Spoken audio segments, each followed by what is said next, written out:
pessoal, tudo bem? Professor William aí. E aí, prontos para mais uma aula? Vamos lá. Papel e caneta na mão, se liga aí que a gente já vai começar a nossa aula. E esse assunto é extremamente importante. Não dá bobeira não, hein? É isso aí, galera. A parada é o seguinte, a aula de hoje é sobre cálculo estequiométrico. Esse assunto é extremamente recorrente, extremamente importante. Você não vai encontrar uma prova de vestibular, você não vai fazer uma prova do Enem que não tenham questões de cálculo estequiométrico. É impossível uma prova de vestibular, uma prova do Enem não ter esse tipo de assunto. Então, presta bastante atenção, porque tudo que você precisa saber, exatamente a maneira como você vai ter que estruturar o seu raciocínio, eu vou te passar nessa aula. Todos os casos que você precisa saber, como que você vai pensar para conseguir organizar seu raciocínio para conseguir resolver uma questão de cálculo psicométrico, eu vou te explicar agora. Então, presta atenção e vamos nessa. Galera, a parada é o seguinte, então, em relação ao cálculo psicométrico, um assunto muito importante, e não dá bobeira, fica ligado. O que a gente precisa saber? Antes de começar propriamente dito aí na parte de cálculo psicométrico, eu costumo dizer o seguinte, que o cálculo psicométrico nada mais é do que uma receita de bolo. O que eu quero dizer quando eu falo que é uma receita de bolo? Quando você vai fazer um bolo, existem os ingredientes, o passo a passo. Se você não seguir aquele passo a passo, se você não obedecer as quantidades, o modo de preparo, muito provavelmente o seu bolo vai ter problema. A resolução de um exercício de cálculo psicométrico é exatamente isso. Existe um passo a passo, uma maneira como você vai estruturar. Eu vou trabalhar com quantidades, então você precisa ficar atento a todas essas observações. Senão, você também vai ter problema na resolução desse tipo de exercício. Então vamos lá, presta atenção. Primeira coisa, eu costumo dizer o seguinte: vocês já estão me acompanhando aqui há mais tempo, vocês sabem, eu sou muito criterioso com a parte de conceito, com a parte da parte de definição. Então, quando você sabe o que é, do que se trata, tudo vai começar a ficar mais claro, as coisas vão fazer mais sentido, você vai conseguir perceber algumas relações de uma forma mais simples. Então, presta atenção, o que é o cálculo psicométrico, ou o que a gente estuda em cálculo psicométrico? Presta atenção. Vou colocar um conceito muito simples. É a parte da química que estuda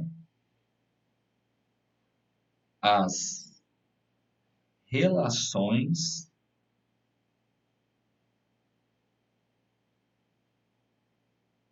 de quantidade. Galera, quando eu falo que cálculo estequiométrico é a parte da química que estuda as relações de quantidade, que quantidades são essas?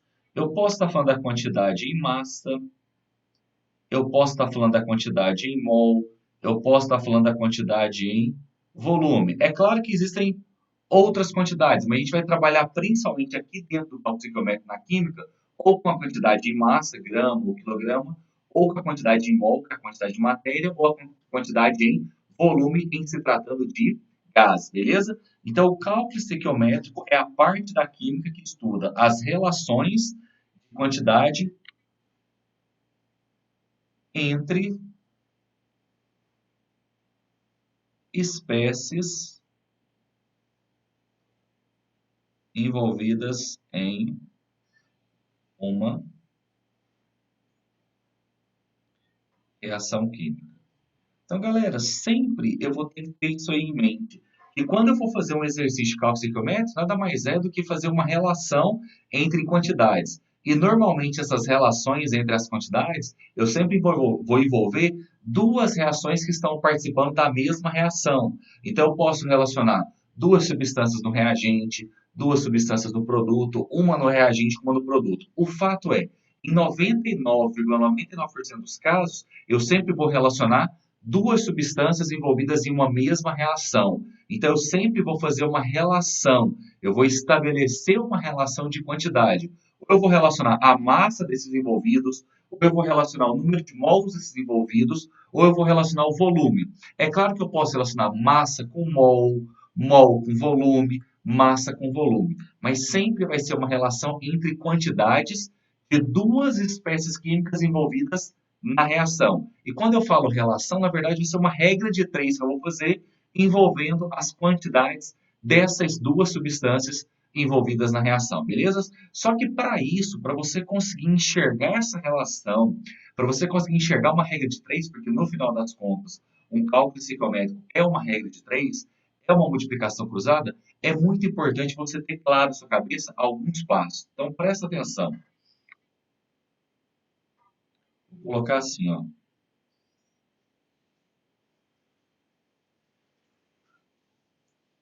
Para enxergar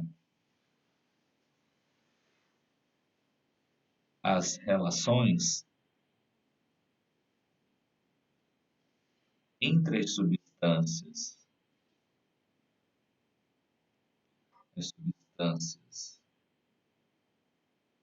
envolvidas, é importante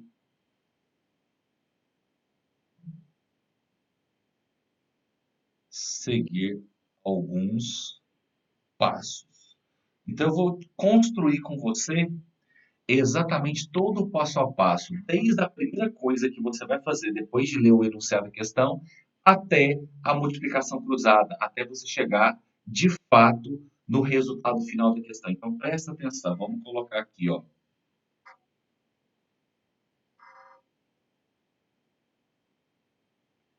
Passos básicos. E eu vou te mostrar, através do enunciado das questões que envolvem cálculo psicométrico, a sequência dessa linha de raciocínio. Você vai ver que vai ficar tudo mais fácil, ó. Então, o primeiro passo. Sempre eu vou considerar o primeiro passo depois que você já leu, já entendeu o enunciado. Então, é muito importante, gente, porque na maioria das vezes o cálculo psicométrico acaba sendo uma limitação, uma dificuldade que impede muitos alunos de alcançar a aprovação. Primeiro, a interpretação. Muitos alunos leem o exercício e não conseguem entender o que ele está dizendo. Então, a interpretação faz parte do processo. Então, você precisa ter condições de ler e entender o que o exercício está falando. E depois disso, você vai conseguir extrair as informações, você vai conseguir estruturar seu raciocínio. Por isso que é muito importante, e aqui embaixo vai estar o resumo teórico e vai ter lista de exercícios para que você pratique, para que você consiga perceber as diferentes maneiras que o exercício tem para te cobrar esse tipo de conteúdo. Então, presta bastante atenção. Então, depois que você lê o exercício, depois que você entendeu o que ele quis dizer, qual que é a primeira coisa que você vai fazer?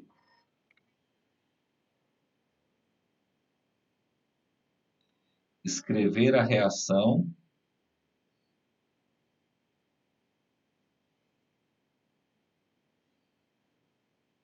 devidamente o quê? Balanceado.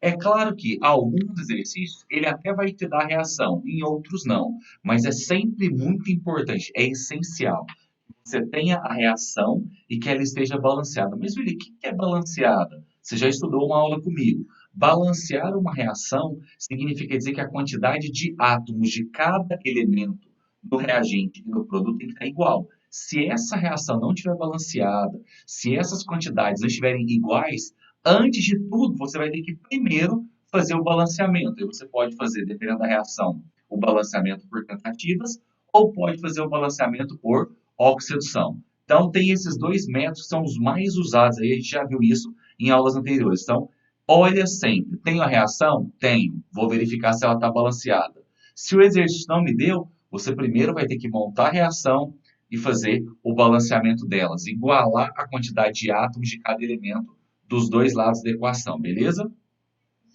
O segundo passo,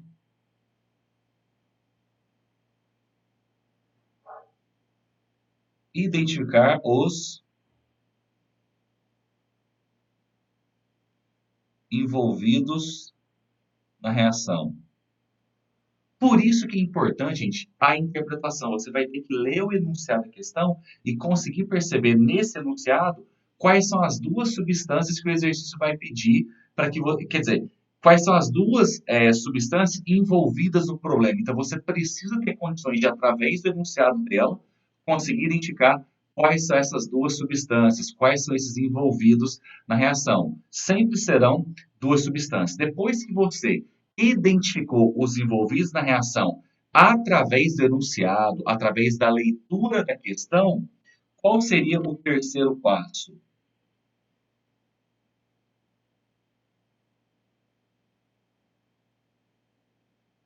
Estabelecer a proporção em mol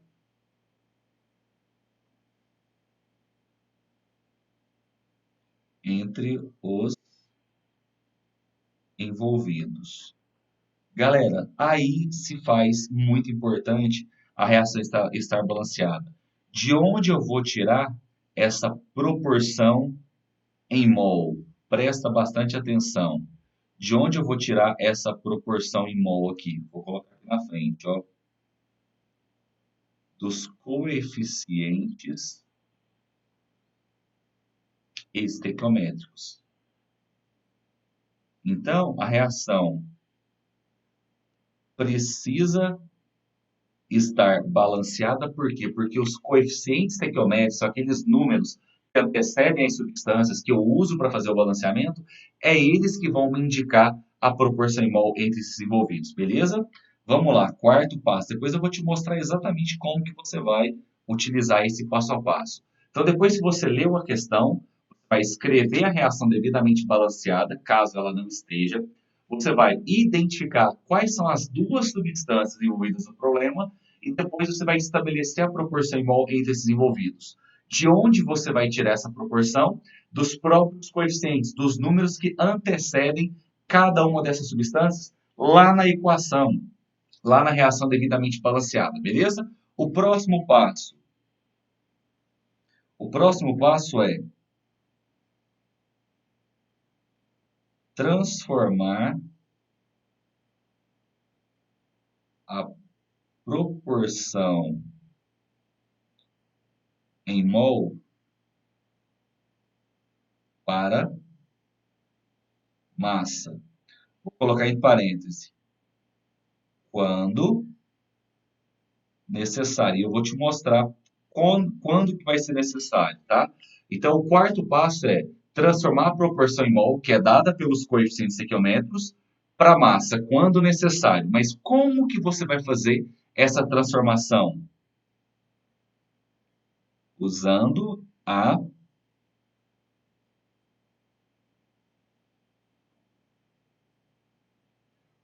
massa molar dos envolvidos. Ah, William, mas como que eu vou saber que eu preciso transformar? O que acontece, gente? Quando o exercício te fornecer a quantidade em gramas de uma determinada substância, ou quando ele te fornecer a massa de uma substância, ou quando ele te pedir a massa de uma substância, significa dizer que você vai ter que transformar essa proporção em massa, em mol para massa. Então, sempre como que você vai fazer para saber se você precisa ou não?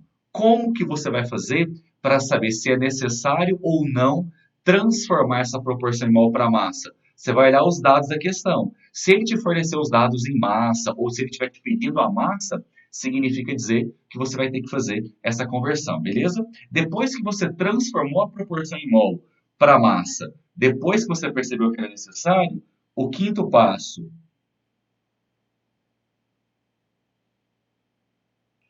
utilizar os dados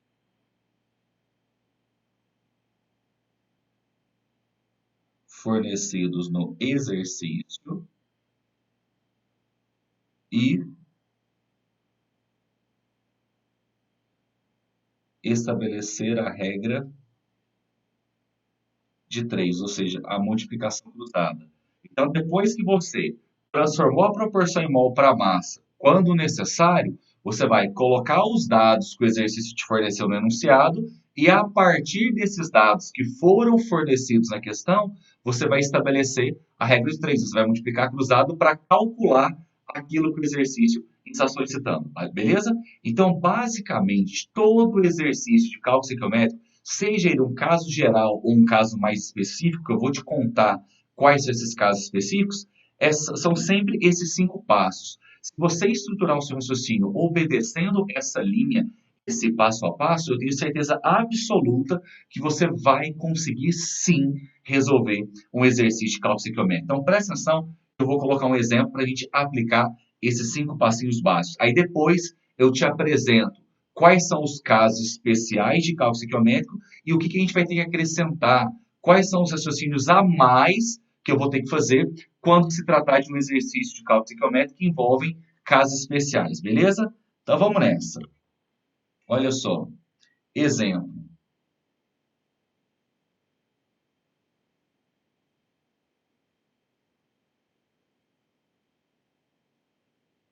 Determine a massa em quilogramas de sulfato de alumínio que é produzido a partir, a partir de 98 quilogramas de ácido sulfúrico, conforme a reação abaixo, considerando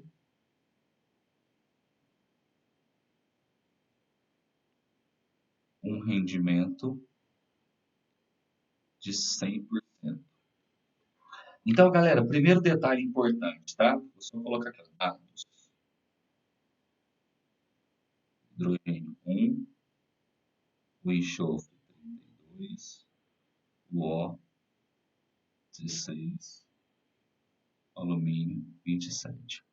Então, olha só, determine a massa em quilogramas de sulfato de alumínio que é produzido a partir de 98 kg de ácido sulfúrico, conforme a reação abaixo, considerando um rendimento de 100%. E a reação abaixo é essa aqui, ó.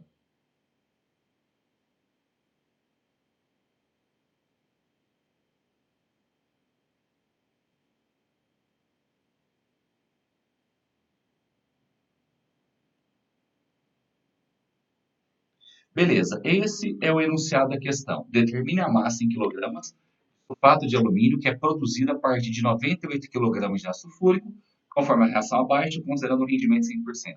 É muito importante você se atentar para isso. Quando ele falar que o rendimento é 100%, significa dizer que tudo que foi colocado dos reagentes foi completamente consumido. Quando o exercício não falar nada sobre rendimento, eu também vou considerar que o rendimento é 100%. Eu só vou pensar na possibilidade de uma reação com rendimento inferior a 98 a 100% quando ele especificar na questão que a reação tem um rendimento menor ou quando ele colocar quanto que de fato é esse rendimento, que inclusive é um caso especial de cálculo psicométrico. A gente vai ter que lembrar de uma informação a mais que ainda vou te explicar. Então, aqui é um caso geral, um caso comum, um caso normal de cálculo psicométrico, beleza? Então, vamos lá, gente. Primeira coisa, a gente leu o enunciado da questão, beleza. O exercício já me deu a reação. O que, que eu vou pensar? Olha só, vou até chegar um pouquinho para o lado aqui, para você poder ver a reação por completo. Então, ele me deu aqui, ó. Aí é muito importante de você conseguir identificar as substâncias a partir dos nomes, ó. Quem que é o sulfato de alumínio? Pensa assim, ó. Determine a massa de sulfato de alumínio que é produzido. Se ele foi produzido, significa que ele é produto, certo? Então ele tem que aparecer depois da seta. Olha, depois da seta eu tenho H2O, que você já sabe que é água. Então o sulfato de alumínio só pode ser quem? O Al2SO4,3. Então é dessa maneira que você vai identificando as substâncias a partir do nome. Mesmo porque nós já estudamos as funções inorgânicas. Então você precisa conhecer, você precisa saber qual que é a fórmula de uma substância a partir do nome dela, beleza? O ácido sulfúrico é o H2SO4.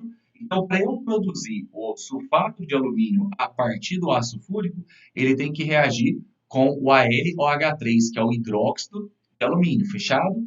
Aí, beleza, vamos ver, olha só. Por exemplo, eu tenho dois átomos de alumínio no produto e no reagente eu só tenho um. Então, significa dizer que essa reação não está balanceada. E aí você vai pensar, bom, eu já estudei com o William balanceamento. E eu te falei que quando eu tenho uma reação de ácido e base, que é uma reação de neutralização, eu consigo fazer o balanceamento como? Por tentativa. Mas existe uma maneira de você começar tentando. Como que é?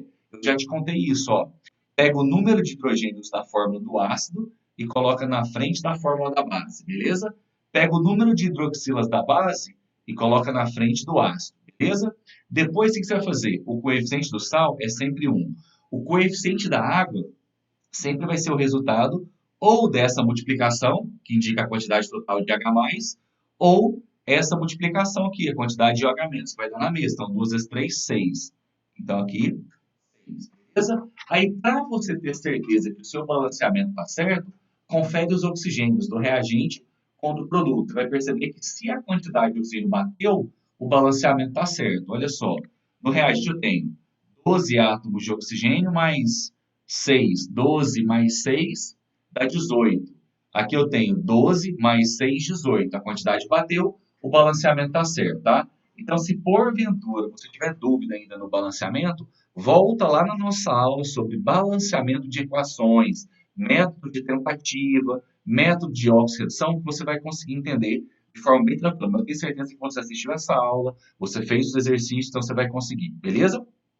Certo, a reação está balanceada. Beleza. Qual que é o segundo passo? Identificar os envolvidos no problema. Como que eu vou identificar? Através do enunciado. Então vamos lá, ó. Determine a massa de sulfato de alumínio. Então, um dos envolvidos aqui é o sulfato de alumínio, que é produzido a partir de 98 quilogramas de ácido fúrico. Então, o outro envolvido aqui é o ácido fúrico. Eu vou usar o AlOH3 para alguma coisa? Não, porque ele nem mencionou na questão. Eu vou usar a água para alguma coisa? Não, porque ele também não mencionou na questão. Portanto, nesse exemplo, quais são os envolvidos? O H2SO4 e o Al2SO4,3. Beleza? Tranquilo. Qual que é o próximo passo, gente? Estabelecer a proporção em mol entre os envolvidos. De onde eu vou tirar a proporção em mol? Dos próprios coeficientes estequiométricos. Então, aqui, ó, o coeficiente do H2SO4 é 3. Então, vai ficar assim, ó. 3 mols de H2SO4 produzem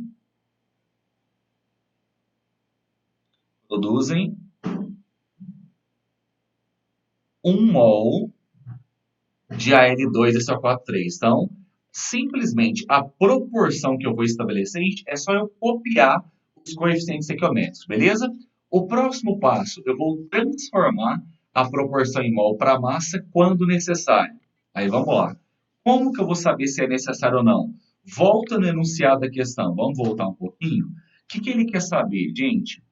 A massa de sulfato de alumínio. Então, se eu tenho a proporção em mol e ele quer a massa, eu tenho que transformar. O que ele me deu do ácido fúrico? A massa.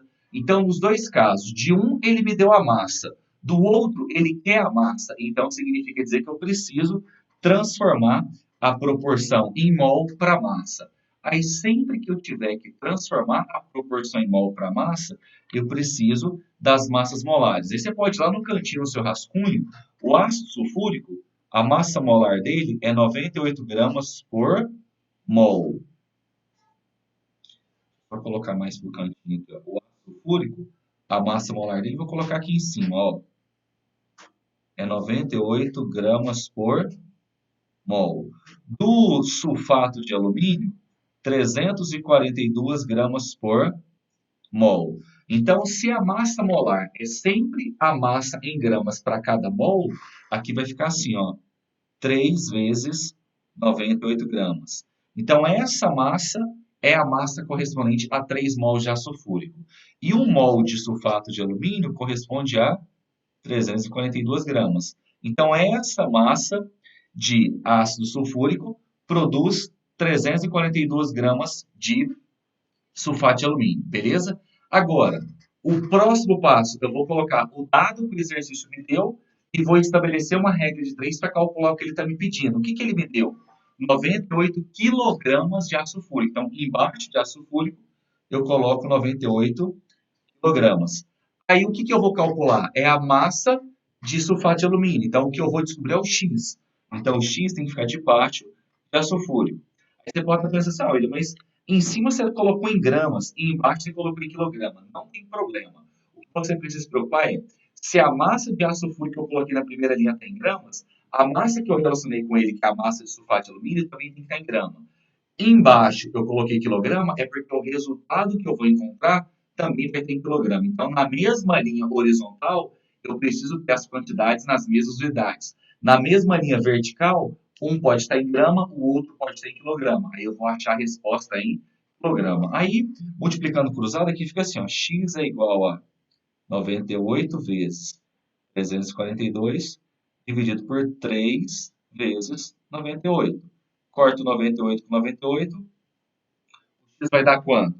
Aí, quando eu faço essa continha aí, ó, vai ficar 398 vezes dividido. Então, 342 dividido por 3, não é assim? Vai dar quanto?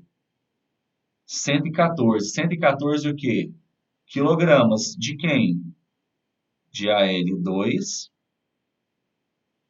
SO4, 3. Então, essa é a massa que foi produzida de sulfato de alumínio, partindo de 98 quilogramas de ácido sulfúrico. Então, sempre vai ser assim, eu vou ler o enunciado da questão, vou escrever a reação devidamente balanceada, vou identificar, através do enunciado da questão, quais são os envolvidos, vou estabelecer a proporção em mol entre esses envolvidos, partindo dos próprios coeficientes estequiométricos, vou transformar a proporção em mol para massa quando necessário, e depois eu vou colocar o dado que o exercício me deu, colocar o X, que é o que ele vai me pedir, e estabelecer a regra de 3.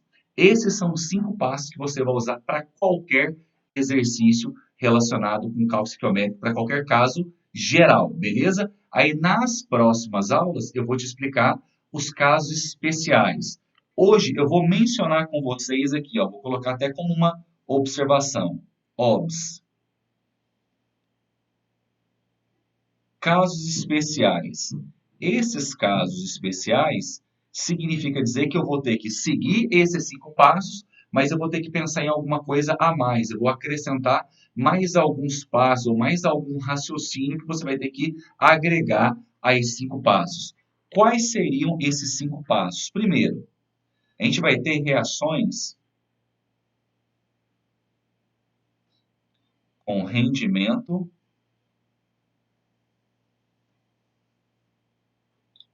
menor que 100%. Então, quando o rendimento for menor que 100%, eu vou te explicar um detalhezinho a mais. Existem algumas reações que têm reagente em excesso e reagente limitante.